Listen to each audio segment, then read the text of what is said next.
रजित जी ग्वालियर से। श्री हरिवंश। श्री हरिवंश महाराज जी, आपके चरणों में कोटि कोटि प्रणाम। महाराज जी, किसी न किसी कारण से असफल हो रहा हूँ, अतः मेरा मुख्य उद्देश्य परमार्थ की प्राप्ति है, लेकिन छोटे छोटे उद्देश्यों में जो असफलता मिलती है, भक्ति और असफलता के बीच सामंजस्य कैसे स्थापित करूं? मतलब आपका कथन है कि यदि मैं भक्ति कर रहा हूं तो मुझे सफलता सांसारिक मिलनी चाहिए, ऐसा नहीं है। मेन उद्देश्य तो सफलता मतलब आत्म सिद्धि है, परमार्थ की प्राप्ति है। लेकिन गृहस्थ जीवन में होते हुए रोटी कपड़ा मकान, अगर उसकी प्राप्ति नहीं हो रही, छोटी छोटी सफलताएं नहीं मिली, तो उसके लिए क्या? आज तक भूखे रहे हो क्या? नंगे रहे हो क्या?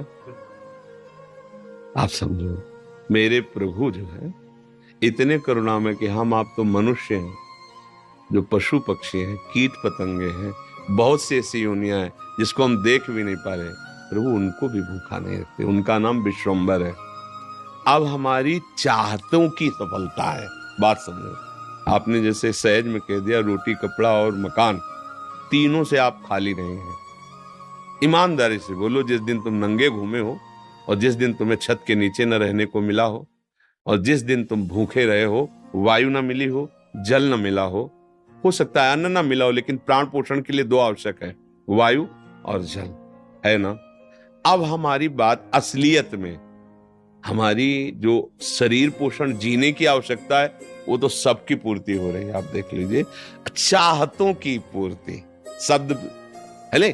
हम लोग क्या करते हैं कि असली ज्ञान को छुपा करके नकली बात बोल देते हैं, जिसमें सब हाँ में हाँ मिला दे। ये नकली बात है कि हमें रोटी कपड़ा और मकान तो चाहिए, पक्का प्यारे वो पशु पक्षियों को भी देता है। घोंसला बनाने की, आप देखो उनके घोंसले कैसे बने, आप बनाने में फेल हो जाएंगे। नहीं फेल हो जाएंगे? कैसे वृक्ष में कैसे हिलगा के घोंसला, उनको बुद्धि दी किस स्कूल में जाके सिखाया उन्होंने? हरि ने दी, हरि ने। तुम अपने वास की व्यवस्था कैसे करो, ऐसे बना दिया। भोजन की व्यवस्था उनको सिखा दिया। कोई भी सृष्टि में ऐसा नहीं है जिसका माता की तरह भरण पोषण भगवान ना करते हो। हाँ, अलग अलग जिनको जैसा भगवान ने। अब हमारी जो असफलता है उसमें हमारी चाहत है, मैं कपड़ा तो पहनूं पर ऐसा पहनूं, समझना, रोटी तो खाऊं पर ऐसी खाऊं, मकान तो हो पर ऐसा हो। समझ पा रहे हैं आप? अब इसके लिए हमारा कर्म कार्य करेगा। पूर्व का प्रारब्ध यदि हमारा बहुत बुरा है तो आज तुम बहुत अच्छे आदमी हो, अच्छे मार्ग में चल रहे हो, वो आपको बाधा पहुंचाएगा, आपको सहना होगा। समझ रहे ना? वो आपको बाधा पहुंचाएगा। अब जो ये नाम हम आपको बता रहे हैं कि नाम जप कीजिए, धर्म से चलिए, वो युद्ध करेगा उस प्रारब्ध से, आपको वो गिरने नहीं देगा, आएगा। आप जो कार्य कर रहे हो उसमें सम्यक जो फल मिलना चाहिए नहीं मिला, आपको असंतुष्टता होगी, क्योंकि आपने ऐसे पूर्व में कर्म किए हैं। अब वो आपको बाधा पहुंचा रहे हैं, लेकिन आप भजन कर रहे हो ना, तो आपको निरुत्साहित होने नहीं देंगे। चलो, एक कर्म निष्फल हुआ, दूसरा हम 100 बार उसका अनुष्ठान करेंगे, कितनी बार निष्फल होगा? एक दिन तो सफल होगा ही नहीं, निकल जाओगे, निकल जाओगे। सफलता तुम्हारे चरण चूमेगी। प्रारब्ध कोई देवता नहीं है, हमारा किया हुआ पूर्व कर्म है। हम नया कर्म इतना बलवान करें कि उसको रौंद दे। बात समझो। और उसके लिए अब छोटी मोटी बात नहीं काम करेगी, छोटा मोटा कर्म काम नहीं करेगा। डट के हमें धर्म और डट के भजन विध्वंस करके, अगर विध्वंस ना होते तो फिर मोक्ष कैसे होता? मोक्ष को मतलब जानते हो? सब कर्म नष्ट हो गए अनंत जन्मों के, और इस जन्म के भी बिल्कुल मोक्ष, मतलब बिल्कुल मुक्त, अब कोई बंधन नहीं हो, भगवान का स्वरूप हो गया। तो हुआ तो इसी जन्म में, जो हमने साधना की, जो भजन किया, जो चिंतन किया, जो सत्संग किया, मारा इसने पूरी आग लगा दी। कर्मों को, संचित कर्म विध्वंस हो गए, जमा गोदाम क्रीमाण जो कर रहे हैं, ये चिपकाव फसाव वाले नहीं हुए, क्योंकि सब समर्पित कर दिए भगवान को। प्रारब्ध आया, भजन के बल से उसको भोग रहे हैं, वो मैं परास्त नहीं कर सकता, निकल गए आगे। सुदामा जी की दशा क्या थी? नहीं थी, ये भी व्यवस्था नहीं थी। परिणाम में क्या हुआ? जैसी द्वारिकापुरी वैसी सुदामापुरी। फल की चिंता मत करो तुम। असफलताएं और सफलताएं ये हमारे मार्ग की पड़ाव हैं, कोई गर्मी वाला, कोई सुखद वाला। मार्ग का चलने वाला पथिक इन पड़ावों में फंस करके अपने मार्ग को नहीं भूल जाता है। असफलता तुम्हारे जीवन की सफलता का स्वरूप बनेगी। बस डट करके ऐसा भजन करो, सत्कार्य करो जिससे पूर्व प्रारब्ध नष्ट हो जाए। सच्चाई की, आध्यात्मिक की बात यह है। अब चोरी, हिंसा, अधर्म आचरण तो वो तो पूर्व प्रारब्ध है ही, नया कर्म भी बिगड़ गया, दोनों मिलकर फिर आपको जीना मुश्किल कर देंगे। और होता है, देखो ना, पिता को मार डाला कि जल्दी मरे, हम इस प्रॉपर्टी का दे। पिता को मार डाला, आप जेल गए, संपत्ति यूं ही पड़ी है, तीसरा उसका भोग कर, विवेक खत्म हो जाता है। विवेकवान बनो, जैसी भी परिस्थिति हो उसमें राजी होना सीखो, वो आपके ही कर्म का परिणाम है। और ऐसे नवीन कर्म करो कि विध्वंस कर दो उस प्रारब्ध कर्म को जो तुम्हें झुकाना चाहता है, मिटाना चाहता है। हमारी प्रार्थना को अगर आप समझोगे तो आगे बढ़ोगे। अपना ही कर्म को न काहू के सुख दुख कर दाता, निज कृत कर्म भोग सुन भ्राता। तो बोले संतों के पास क्यों जाया जाता है? यही समझने के लिए। अब हम क्या करें जिससे हमारा कर्म हमको परेशान न कर पाए? वो है ज्ञान, वो है भक्ति, वो है भगवान का आश्रय। जब घर में भोज आते हो, भिक्षा भी नहीं मिली, तो पत्नी पूछती कि बच्चों को कैसे जिलाएं। तो तुलसी दल उतारते, ठाकुर को भोग लगाते, आधा आधा तुलसी दल। उनका एक मित्र था जो धनी के यहाँ उपरोहित कर्म करता था, डोली में बैठ के निकलता, पालकी में। वो कहता है, सुदामा जी, हमारे यहाँ जो सेठ है ना, उनके यहाँ चलो, थोड़ी देर श्लोक बोलना। सब व्यवस्था उनका, हमने तो अपना सेठ श्री कृष्ण को वर्ण किया है। अब वो भूखे रखे चाहे मारे, अब हम दूसरे की गुलामी नहीं कर सकते। हमने तो भगवान को अपना माना है। हिले नहीं तो भगवान का हृदय हिल गया। एक दिन प्रसाद पा रहे थे से एकदम ऐसे हो गए। रुक्मिणी जी मन की बात, तो उनका प्रभु, ऐसी स्थिति आपकी तभी होती जब कोई आपका भक्त भूखा होता है। तो भगवान के आंसू आ गए। हमारा पुराना मित्र है सुदामा, और कई दिन से उसके घर में भोजन नहीं, बच्चे। बोले, प्रभु आप दुखी हो रहे हो, महालक्ष्मी स्वरूप आप आदेश करो, त्रिभुवन की राज्य लक्ष्मी उसके घर में। तो उनका बात तो यही कि उसके अंदर कामना नहीं है, और मेरे भक्त के अंदर यदि कामना नहीं होती तो माया मैं नहीं देता। मेरे भक्त के अंदर कामना नहीं होती तो मैं माया, और वो निष्काम भक्त है सुदामा, उसके अंदर कभी कामना आ ही नहीं सकती कि हे भगवान भोजन तो दे दो, कभी नहीं। तो रुक्मिणी जी ने कहा, हम आपका दुख नहीं दे सकते। फिर हम कुछ रचती है, तो उनका नहीं, पहले हमें कामना पैदा करना पड़ेगा। भगवान सोच रहे पहले हमें भक्त के हृदय में कामना पैदा करना पड़ेगा। गए एक भिक्षुक के रूप में, जब सुदामा जी भिक्षा को गए थे, भिक्षाम दे, अतिथि धर्म गृहस्थ में बहुत बड़ा धर्म होता है, दरवाजे आए हुए का आदर करना चाहिए। तो कुछ ना हो तो वचन से है। निकली भिक्षाम दे, तो उनका भगवान, हम भिक्षा देने लायक नहीं है। क्यों? उनका एक पुत्र हुआ है, इसलिए सूदक है। ठीक है, 15 दिन बाद आ जाएंगे। बोले मत आना, क्योंकि हमारे जो पुत्र हुआ है वो दरिद्र नामक पुत्र हुआ है, और इसका सूदक पूरे जीवन में नहीं जाएगा। अर्थात हम दरिद्र हैं, हमारे पास कुछ है ही नहीं जो मैं आपको दे सकूं। भगवान ने कहा, सुना है तुम्हारे पति के मित्र द्वारिकाधीश भगवान है, जिनके मित्र श्री कृष्ण द्वारिकाधीश हैं, उनकी ये दशा, एक बार कहो ना अपने पति से कि अपने मित्र के पास जाएं। भगवान चले, पत्नी आए। जब आए सुदामा जी, तो पत्नी ने कहा कि हाँ, हमें तो स्मरण नहीं था, आपके मित्र द्वारिकाधीश है ना, आप उनके पास जाओगे तो मैं कभी इस बात के लिए नहीं जाऊंगा कि श्री कृष्ण मुझे सांसारिक वस्तु दे। नहीं नहीं। बोले, अब कब कह रही मांगना, आप केवल जाओगे तो आपकी दशा देख करके वो आपको दे देंगे।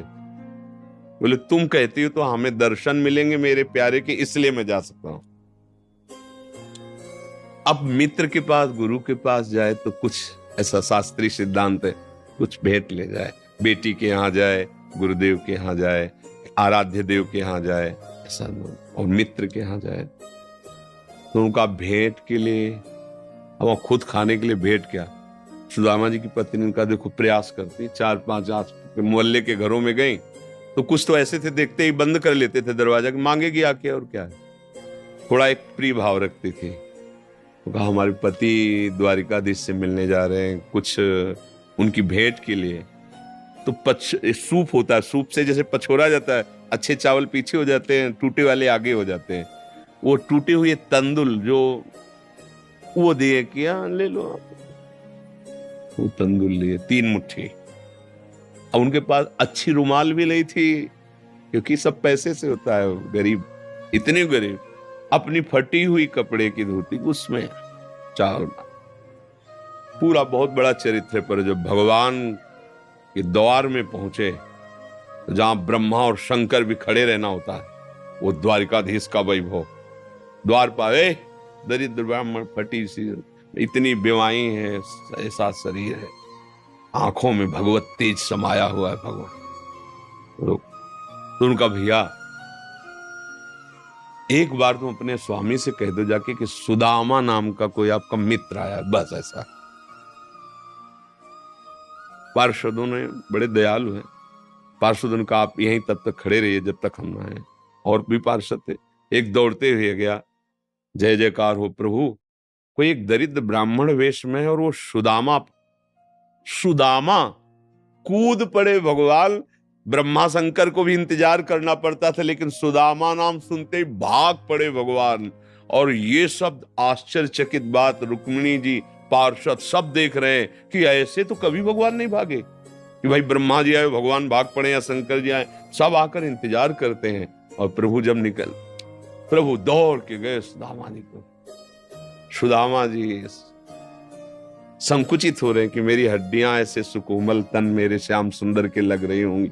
वो सकुचते जा रहे कि इतना बड़ा वैभव स्वामी हमें ऐसे।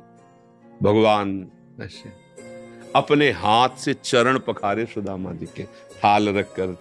रुक्मिणी जी आश्चर्यचकित हो रही है, ऐसा कोई तपस्वी, ऐसा कोई महात्मा जिसकी ऐसे भगवान अभी तक तो नहीं देखा जैसा इस ब्राह्मण। और धोती कई जगह से फटी थी, जो दुपट्टी उसको कई ऐसे केवल अंग ढके हुए थे, ऐसी धोती थी, हड्डियां शरीर में। रुक्मिणी जी के पलंग पे बैठाला भगवान ने, जिस पलंग को ब्रह्मा शंकर नमस्कार करते हैं, उस पलंग पे बैठाला, चरण धोए, चरणामृत लिया, का हो भाग्य आप पधारे, भोजन पानी से चरण दाब रहे भगवान। सुदामा जी से वो दास पर कितनी प्रीति प्रभु करते हैं। 2-3 दिन 4 दिन सबसे प्रभु मिलवा रहे, परिचय कराए, ये मेरे मित्र सुदामा जी हैं, ऐसे बैठे। और सबके बीच में कहा कि ब्याह हो गया है, क्योंकि जब मित्र बने थे तब तो गुरुकुल में थे। सुदामा जी ने कहा पुत्र भी है, तो भाभी ने कुछ दिया भी होगा हमारे लिए। अब ये वैभव, अब वहां फटे कपड़े में तंदुल कैसे? बोले देखो पहले चूक की थी, गुरु माता ने चले दिए थे हमारे लिए, और फिर चूक कर रहे हो, कुछ दिया है? अब भगवान ने ऐसे हाथ पकड़ा, उनका उठाया, इतने स्वादिष्ट कीमती वस्तु तुम छुपाए रखे हो। खोला, उस फटे पुराने कपड़े में लपटे हुए तंदुल, रोमांच हो रहा है भगवान को। रुक्मिणी जी देख रहे हैं कि ऐसी प्रसन्नता से तो 56 भोग भगवान नहीं पाते द्वारिकाधीश, जैसी इस गरीब ब्राह्मण के तंदुल पार है भगवान। दूसरी मुट्ठी ली, तीसरी में रुक्मिणी जी ने हाथ पर, प्रभु बस इतना काफी है इनके लिए। 2 मुट्ठी में 2 लोग का वैभव सुदामा को। प्रगट में 25 पैसे भी नहीं दिए, एक भी वस्तु ले।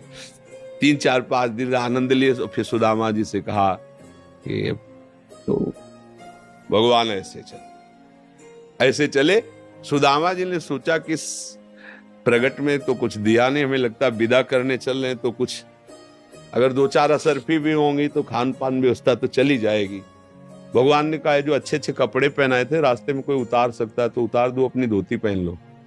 यहाँ पर धोती रास्ते बोले आप इधर से ऐसे जान, फिर वहां से मुड़ जाना। बोले हम तो आए थे तो रास्ता तो जानते हैं प्रभु, चले जाए। और रास्ते में सोच रहे मेरे मित्र कितने कृपालु हैं, मुझे इसलिए नहीं दिया कि ये कहीं मेरा चिंतन छोड़कर धन का चिंतन न करें। हे श्री कृष्ण, सदैव आप जैसा ही मित्र मिले। सोचते सोचते आए तो देखा फिर वही द्वारिकापुरी।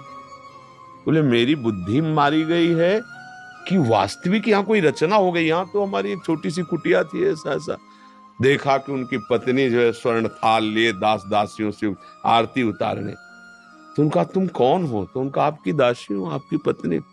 ये सब बोले जिनके पास गए थे ना उन्होंने सब अश्रुपुलकित हो रहे कि वास्तविक तेरे दरबार की आली निराली शान ये देखी, सखावत खुद तेरी गलियों में चक्कर काटते देखा, फैलाया हाथ जिसने तेरे दरबार में आकर तुझे देते नहीं देखा, मगर झोली भरी देखी। ऐसे अगाध सिंधु भगवान का दासत्व भला हमको निष्फल कैसे हो जाए? हम जो राधा राधा जप रहे हरि हरि, ये कभी निष्फल हो सकता है? पर धैर्यवान रहो, धैर्यवान रहो। समय से जब आएगा तो आप निहाल हो जाओगे। अश्रद्धा मत करो और ऐसा भी मत सोचो कि भरण पोषण हमें नहीं, ऐसा नहीं। त्रिभुवन में कोई नहीं है, सबको जैसे राजी हैं भगवान वैसे सबका भरण। किसी को 1 कुंतल मांस चाहिए तो उस पशु को भगवान उतनी व्यवस्था किए। किसी को कितना चारा चाहिए उतनी व्यवस्था किए। कितना सबको, पूरी सृष्टि को भगवान दे रहे हैं। इसलिए ऐसा तो कभी अश्रद्धा करना मत और धर्म से चलते रहो, नाम जप करते रहो, पूर्व कर्मों से लड़ो, निराश होना मत सीखो। आज सफल नहीं है तो हम कल सफल होंगे। ऐसा नहीं कि हर कर्म हमारा निष्फल चला जाए, ऐसा नहीं है।